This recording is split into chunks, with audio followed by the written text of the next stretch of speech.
मैं भी कराची में रहता हूँ। अली हसन साहब भी उधर ही के हैं। ऐसी कोई नौबत नहीं है। इसी का कारोबार सिंध हुकूमत, पीपल्स पार्टी की हुकूमत बंद करना चाहती है। हम लोगों को रोज़गार देना चाहते हैं। हुकूमतें दो सूबों में ये करारदाद वापस लें तो बेहतर है। क्यों पर जवाब मैं जवाब देता हूँ सर मौजूद रुकन को। मैं पहले खड़ा हूँ। देखिए, पहली बात यह है कि पाकिस्तान पीपल्स पार्टी हमेशा, चाहे सिंध हो, बलूचिस्तान हो या चारों सूबों में जहाँ ताल्लुक़ है, न सिर्फ आज जब से पीपल्स पार्टी की मारूज़ वजूद में आई, पीपल्स पार्टी की कोशिश है कि बिला इम्तियाज़ किस कबाइल किस नस्ल से ताल्लुक़ हो, हमेशा तरजीह दी लोगों को रोज़गार देने की।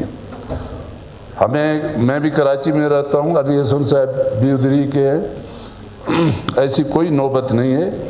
अलबत्ता जो वफाकी हुकूमत ने ये फैसला किया कि जो अनऑथोराइज्ड लोग कराची में बैठे हुए कारोबार कर रहे हैं, जिनका ताल्लुक़ इस मुल्क से नहीं है, उनको कहा कि जी आप अपना कारोबार करें, अपने मुल्क चले जाएं।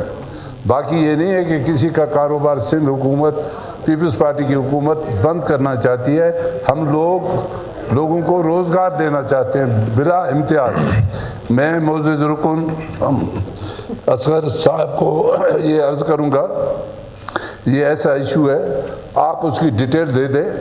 कौन कौन से दुकानदारों के साथ ज़्यादती हुई, हम सीएम साहब के साथ बात करेंगे। आप भी हमारे साथ चलें, हम बात करेंगे, हम इशू को हल करेंगे।